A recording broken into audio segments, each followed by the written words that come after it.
हम आज़ाद नहीं हुए। अभी तक हुक्म अमेरिका से आता है। लोगों को समझ आ गई कि हमारा दोस्त कौन है और दुश्मन कौन है।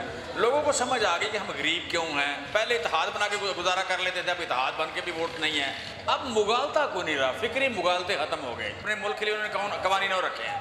यहाँ के लिए कवानीन वही हैं जो गुलामों के लिए होते हैं। गुलामों के लिए आप कह लें कि जेलें होती हैं, डंडे होते हैं, कोड़े होते हैं, सख्तियाँ होती हैं। विद इन 9 मंथ इस मुल्क में हुआ क्या है कि आज बहुत सारे इलाकों में 300 रुपए का पेट्रोल बिक रहा है लीटर। जितने भी लोग धरती के खिलाफ बोलते हैं, साजिशी थ्योरियाँ लेके आते हैं और उनको यहाँ लागू करने की कोशिश करते हैं, हम कहते हैं 2% के लोग हैं वो।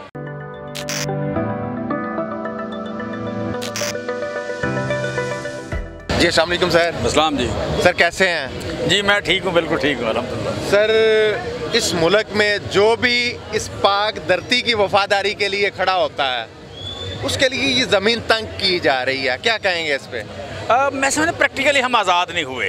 अभी तक हुक्म अमेरिका से आता है और अमेरिका जो है वो जहाँ कहीं वो अपनी जंग हमेशा दूसरी ज़मीनों पे लड़ता है और उनमें बदकिस्मती से एक हमारी भी ज़मीन है, अफ़गानिस्तान की ज़मीन है, ईरान की ज़मीन है। सो इस खित्ते में अमेरिका जंग लड़ना चाहता है, हमेशा जारी रखना चाहता है और वो डिस्प्ले करता है। अमेरिका की जो इंडस्ट्री है वो एक इंडस्ट्री है बेसिकली आप कह लें हथियारों की, मतलब उनकी इकानमी में वेपन जो इंडस्ट्री है वो भी एक अहम रोल है उसका।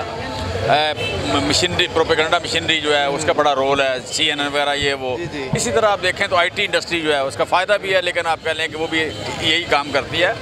सो अपनी जंग जब बाहर लड़ता है तो उसके टारगेट में हम भी हैं। लिहाजा यहाँ पे जो भी सन ऑफ द साइल होगा, इस धरती की बात करेगा और अमरीकी मुफादात को नज़रअंदाज करने की जहाँ भी जुर्रत करेगा उसके लिए ज़मीन तंग हो जाएगी। सो ये काम आजकल इमरान खान के साथ हो रहा है कि इमरान खान के लिए ज़मीन तंग कर दी गई है। लेकिन इशू ये है कि इमरान खान के साथ पाकिस्तान की धरती जो आप कह 23 करोड़ लोगों का मुल्क है, 23 करोड़ लोगों के मुल्क में 70-80% लोग उसके साथ जुड़ गए हैं। लोगों को समझ आ गई कि हमारा दोस्त कौन है और दुश्मन कौन है। लोगों को समझ आ गई कि हम गरीब क्यों हैं और यहाँ पे आप कह लें कि जो गुर्बत की वजह कौन है। सर ये गुर्बत की वजह हर चीज़ का खान साहब बार बार बता रहे हैं। इसके बावजूद शेख रशीद ने जब कहा कि ये हथकड़ी पहनी हुई है, मेरी जो वफादारी है ये तब्दील करवाई जा रही हैं, और डोगर साहब को आज मुल्तान से गिरफ्तार किया गया, ये हो क्या रहा है? कौन इनको ये सारे मशवरे दे रहा है? देखें, मशवरे तो सीधी सीधी बात है कि जब आपके पास वोट नहीं है, यहाँ पे लूली लंगड़ी जमहूरियत है, जमहूरियत में वोट ही रेलेवेंट होता है, जिसके पास वोट नहीं है वो इररेलेवेंट है। वोट उनके पास नहीं है, एहसास कमतरी बहुत शदीद है। पहले इत्तेहाद बना के गुजारा कर लेते थे, अब इत्तेहाद बन के भी वोट नहीं है। फिर न्यूट्रल जिसको सपोर्ट करते हैं उसके परडे में वोट उसके परडे में आता था, वो भी अब गुजारा नहीं हो रहा। अमेरिका की सपोर्ट या आशीर्वाद से भी वोट नहीं आ रहा। सो पाकिस्तान के अवाम एक तरफ खड़े हो गए, न्यूट्रल और PDM और अमेरिका एक तरफ खड़े हो गए। सो लोग बड़े थोड़े हैं। इतने थोड़े लोग अब ताकत का जो बेमुहाबा इस्तेमाल है, कुछ जलियांवाला बाग टाइप की चीज़ें क्रिएट कर किए बगैर उनका गुजारा नहीं है। सो हम तो जिस तरह आपके लिए वज़ीराबाद को भी जलियांवाला बनाने की कोशिश की गई, वो खुशकिस्मती थी पाकिस्तानी कौम की कि इमरान खान बच गए। मैं समझता हूँ उसी तरह की चीज़ों की आगे सूरत नज़र आ रही है। बचपन में सुनते थे, जवानी में भी सुनते रहे कि अमरीकी साजिश। सच्ची बात है कभी देखी नहीं थी या इतना करीब से पता नहीं चलता था। अब ज़्यादा ऑब्वियस हो गई चीज़ें ज़्यादा विजिबल हो गई हैं। वो साजिश जो भी है वो अमरीकी है, वो लोकल है, उसके सहूलतकार लोकल हैं, पर वो मौजूद है, नंगी है, नज़र आती है, विजिबल है। अब मुगालता को नहीं रहा, फिक्री मुगालते ख़त्म हो गए। जब फिक्री मुगालते ख़त्म हो गए तो अब इस गाँव में कुछ लोगों को बड़ी चिढ़ लगती है कि उन्हें आप कह लें कि ये धरती के साथ उन्होंने वफा नहीं की। ये कह दिया जाए, उनको कहा जाए कि ये धरती के आप कह लें कि सपूत नहीं हैं, ये इसके मुफादात के ख़िलाफ़ काम करते हैं तो बड़ा गुस्सा लगता है। लेकिन बात सच्ची है, ये बात तो सच है, मगर बात है रसवाई की। और स्पेशली वो लोग जो आप कह रहे हैं जो आइन और कानून के पुश्तिबान हैं, जिनकी जो कस्टोडियन है आइन और कानून के, वो जब ये काम करते हैं तो ज़्यादा अफसोस होता है। लेकिन ऐसा हो रहा है।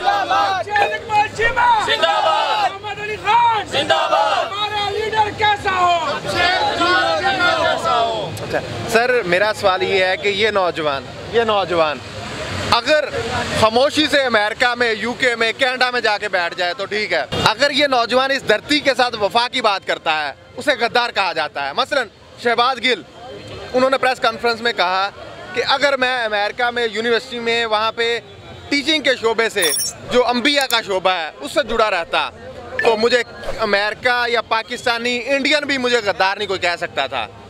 अगर मैं पाकिस्तान में आके इस धरती की खिदमत के लिए तैयार हूँ तो मुझे गद्दार कहा जा रहा है, तो ये नौजवान किधर जाए? देखिए, वहाँ पे जब आप अमेरिकन साइल पे हैं, धरती पे हैं, तो वहाँ उनके कवानीन और हैं। वहाँ पे इंसाफ भी है, वहाँ पे आप कह लें मुआशी इंसाफ भी है, वहाँ पे ह्यूमन राइट्स भी हैं, आप कह लें लॉ ऑफ लैंड जो है वो प्रिवेल भी करता है वहाँ पे, वो और कवानीन है। अपने मुल्क के लिए उन्होंने कवानीन और रखे हैं। यहाँ के लिए कवानीन वही हैं जो गुलामों के लिए होते हैं। गुलामों को मारा जाता है, गुलामों को अंदर किया जाता है, गुलामों पे कानून लागू नहीं होते। गुलामों के लिए आप कह लें कि जेलें होती हैं, डंडे होते हैं, कोड़े होते हैं, सख्तियाँ होती हैं। सो ये आप कह लें मुल्कों का फ़र्क है। अदरवाइज़ अमेरिका के बड़े खूबसूरत कवानीन है अपने मुल्क के लिए और बड़े ही बदसूरत कवानीन है हमारे मुल्क के लिए।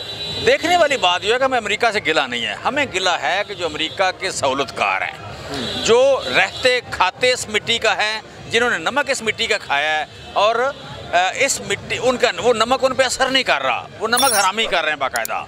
नमक हरामी करने वालों से हमें बड़ा दुख है कि जिनकी जिम्मेदारी जो है इस मुल्क को बचाना है, इस मुल्क का कानून लागू करना है, इस मुल्क के कानून को आगे लेके चलना है, इस मुल्क के लोगों की हिफाजत करना है, इस मुल्क के लोगों के लिए बेहतर कवानीन बनाने हैं, वो कवानीन बनाने की बजाय वो गुलामी के दौर के कवानीन या तरीके जो हैं, वो चांकिया की रियासत वाले जो आप कह लें कि बुरे तरीके थे, या जिस तरह स्टालिन ने अपने कुछ लोगों के साथ किया, उस तरह कर रहे हैं। इस वक्त पाकिस्तान में कैद जैसी सूरत हाल है, और कैद हम कहते हैं ये मैन मेड कैद है कि आज से 9 महीने पहले इस मुल्क में गंदम भी थी, आटा भी था, चीनी भी थी, सब्जियां भी थी, सब्जियां महंगी भी नहीं होती थी, हर चीज़ सस्ती थी। विद इन 9 मंथ हुआ क्या है? विद इन 9 मंथ इस मुल्क में हुआ क्या है कि आज बहुत सारे इलाकों में 300 रुपये का पेट्रोल बिक रहा है लीटर। 300 रुपये लीटर अगर पेट्रोल बिक रहा है जबकि है 250, तो इसका मतलब यह है कि इस मुल्क में हुकूमत नाम की चीज़ नहीं रही। अगर हुकूमत नाम की चीज़ नहीं रही तो फिर आप कह लें कि ये 23 करोड़ का मुल्क चलेगा कैसे? लिहाजा हमें अफसोस है सहूलतकारों से, हमें दुख है सहूलतकारों से। लिहाजा इन सहूलतकारों को शिकस्त देना अब हमारी जिम्मेदारी बन गई है। ये हमारे लिए जिहाद है, ये हमारे लिए जुहद है, ये हमने करना है। शिकस्त देना ज़रूरी बन गई है। मेरा ये आखिरी सवाल सर, कुछ सीनियर जर्नलिस्ट, हमारी उम्र में तो वो सीनियर हैं, उनका एहतराम अपनी जगह पे, बड़ों का एहतराम हमारी किताबों ने, हमारे अबा ने हमें सिखाया, लेकिन वो जब झूठ के पलंदे बांधते हैं, क्या करें? ये हम तो उनसे सीखने के लिए बैठे हुए थे, लेकिन जब वो कहते हैं कि फवाद चौधरी भी पार्टी बदल लेगा, जब वो कहते हैं शहबाज गिल भी पार्टी बदल रहा है, जब कहें कि बहुत जल्द जब शेख रशीद भी पार्टी बदलेगा, यानी कि अवाम में एक ऐसा तासर देना कि इमरान खान साहब को हमने साइडलाइन करने के लिए, मायूस करने के लिए ये हरबे यूज़ करना शुरू कर दी है। जैसा कि शेख रशीद साहब ने कहा कि मेरी वफादारियाँ मुझे किसी अहम शख्सियत से मिलने का, तो हम इसका जिन्होंने रायमा कायम करनी थी उनका क्या करें? देखें, वो बड़ा हो उम्र में, ये छोटा, अमीर हो या गरीब, मौलवी हो या आम आदमी, बेसिक बात है कि उसका मौक़िफ़ क्या है। बेसिक बात है वो झूठ बोलता है या सच। बेसिक बात है वो धरती के हक़ में बोलता है या धरती के ख़िलाफ़। जितने भी लोग धरती के ख़िलाफ़ बोलते हैं, धरती में रूल ऑफ लॉ के अगेंस्ट बोलते हैं, यहाँ पे साजिश को प्रमोट करते हैं, साजिशी थ्योरियाँ लेके आते हैं और उनको यहाँ लागू करने की कोशिश करते हैं, हम कहते हैं 2 टके के लोग हैं, वो लफाफे हैं, वो 2 टके के लोग हैं, मुलाजम हैं, किसी की पेरोल पे हैं, किसी की, और वो गैर मुल्की है, या आप कह लें इस मुल्क में कोई सहूलतकार उनको सपोर्ट कर रहा है। लिहाजा हमारी नज़र में इन लोगों की ना कोई इज़्ज़त है, ना कोई वक़्त है, ना हम इनको इज़्ज़त देने को तैयार हैं। मुआशरे कभी इज़्ज़त नहीं देते ऐसे लोगों को, तारीख़ कभी ऐसे लोगों को इज़्ज़त नहीं देती।